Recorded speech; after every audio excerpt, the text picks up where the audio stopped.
तो जी आज मैं क्या ही बात करूँ कि आज का दिन जो था वो इतना ही टफ़ था, इतना टफ़ था जिसका हिसाब नहीं था।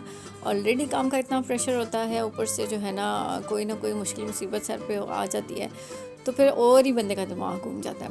आज परेशानी तो क्या, परेशानी तो है ही है, लेकिन गुस्सा आज इतना था, इतना शदीद आज मुझे गुस्सा आया कि शायद ही मुझे पिछले 3-4 सालों में इतना गुस्सा आया होगा जितना आज गुस्सा आया मुझे।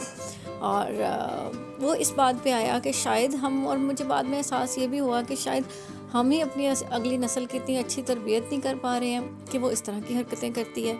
शायद हम अगली नस्ल को उस तरह से नहीं ग्रो अप कर पा रहे हैं, उन्हें सही गलत की तमीज़ नहीं सिखा पा रहे हैं कि वो इस तरह की हरकतें करते फिरते हैं, और उन्हें ना तमीज़ है कि सही क्या है, गलत क्या है, अच्छा क्या है, बुरा क्या है। बस वो अपने ही धुन में मगन जो है ना चलते ही जाते हैं, चलते ही जाते हैं, उसमें वो कई गलत काम कर जाते हैं बच्चे, और हमें पता भी नहीं चलता।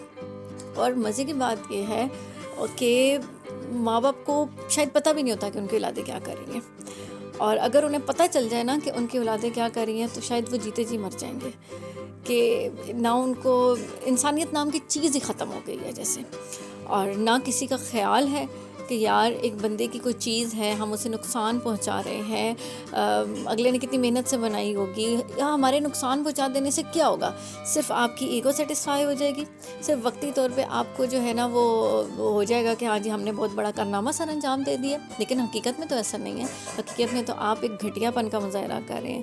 हकीकत में आप अपने माँ बाप की तरबियत के ऊपर सवाल उठा रहे हैं। हकीकत में आप उस दर्जे से भी गिर जाते हैं, इंसानियत के भी दर्जे से गिर जाते हैं कि आप इंसान कहलाने के लायक नहीं रहते। और कभी कभी मेरा दिल करता है कि इनको इनको या तो बंदा उल्टा लटका के मारे, या फिर इनके माँ बाप को गालियाँ निकाले। फिर मैं सोचती हूँ कि नहीं, मतलब उनको, उनका भी कोई शायद कसूर नहीं है, उनको तो पता ही नहीं है ना कि उनकी औलादें क्या कर रही हैं। तो इतना गुस्सा आप भी सोचे होंगे कि क्यों मुझे इतना गुस्सा है कि वीडियो के आखिर में आपको नज़र आ जाएगा कि यार मुझे आज इतना गुस्सा क्यों आया है। और यकीन करें कि शायद हम माँओं का कसूर भी है कि हम उस तरह से तरबियत नहीं कर पा रहे हैं। खुदारा अपने बच्चों पे ध्यान दें, अपने बच्चों को सही गलत का फ़र्क बताएं, उन्हें बताएं बेटा दोस्ती यारी में आकर, ग्रुपिंग में आकर तोड़ फोड़ करना, किसी को नुकसान पहुंचाना, किसी को तंग करना, ये इंसानियत नहीं है। ये हमारा दीन हमें इस चीज़ का दर्स नहीं देता है। हम मुसलमान हैं, हम काफिर नहीं हैं कि हम दूसरों को नुकसान पहुंचाने पे तुले हुए होंगे। हम मुसलमान हैं, हमारा दीन हमें रहम, हमदर्दी, प्यार, मोहब्बत, एहसास, इस किस्म के जज्बात हमें सिखाता है। तो प्लीज़ अपने बच्चों पर ध्यान दें, उनको अच्छे गलत का फ़र्क बताएं कि यार बेटा ऐसे करना है, ऐसे नहीं करना है, दूसरों का ख्याल करना है। तो अब जी मैं आपको बताती हूँ कि मुझे इतना गुस्सा क्यों आया है।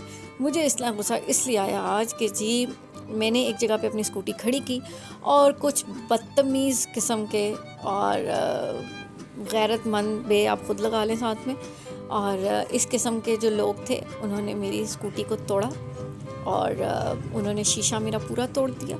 उसको, मुझे शीशा नीचे से बरामद हुआ, उसका पूरा स्टैंड उन्होंने उखेड़ मारा, और सिर्फ़ इसलिए कि उनकी, ये आप देख सकेंगे वीडियो में कि सिर्फ़ उन्होंने अपनी भड़ास निकालने के लिए, अपना एक गुस्सा निकालने के लिए। और जब मैं आई, ये शीशा नीचे से मिला मुझे, ये तो मैंने लगा लिया था, वीडियो मैंने बाद में बनाई, लेकिन ये पूरा टूट चुका था। और ये वक्ती तौर पे मैंने इसको लगाया कि मुझे घर जाना था, मैं क्या करती, मेरे पास कोई रास्ता नहीं था उस टाइम। लेकिन मैं सिर्फ ये सोच रही हूँ कि यार कितनी गलत बात है। आप खुद देखें कि आप किसी की चीज़ को नुकसान पहुँचा रहे हैं। अगले ने कितनी मेहनत से ली होगी, अगले ने कितनी महीने पैसे जोड़ के उसने ये काम किया होगा, उसने अपनी एक चीज़ बनाई होगी, और आपने 2 मिनट लगाए उसकी चीज़ को तोड़ते हुए, आपने 2 मिनट लगाए उस चीज़ को बर्बाद करते हुए। ठीक तो मैं करा लूँगी, वो मसला नहीं है, ठीक तो मैं करा ही लूँगी यार, कितने पैसे लग जाएंगे, 500,000 लग जाएगा। लेकिन मुझे दुख इसलिए हुआ कि उन लोगों ने मुझे नुकसान पहुँचाया जिनसे मैं ये उम्मीद नहीं कर सकती थी, जो मुझे जानते थे, जो मैं उनको जानती थी, लेकिन फिर भी उन्होंने ये हरकत की। तो अल्लाह बेहतर जानते हैं जिन्होंने ये काम क्यों किया। बहरहाल अल्लाह उन्हें हिदायत दे, मैं तो दुआ ही कर सकती हूँ, और तो कुछ भी नहीं कर सकती उनके लिए। बहरहाल बहुत गलत हरकत है। किसी की भी चीज़ को नुकसान पहुँचाने से पहले ये सोच लें कि अगले ने बहुत मेहनत से बनाई होगी, और उसकी दिन रात की मेहनत होगी, उसकी हलाल की कमाई थी, हराम की नहीं थी, जिसे आपने 1 मिनट में तोड़ दिया। तो जी आप इस बारे में क्या कहेंगे, मुझे ज़रूर बताइएगा। मिलते हैं आपसे अगले व्लॉग में, तब तक अपना बहुत सारा ख्याल रखिएगा, क्योंकि आपके बहुत सारे प्यारों को भी आपकी बहुत सख्त किस्म की ज़रूरत है। अल्लाह हाफ़िज़।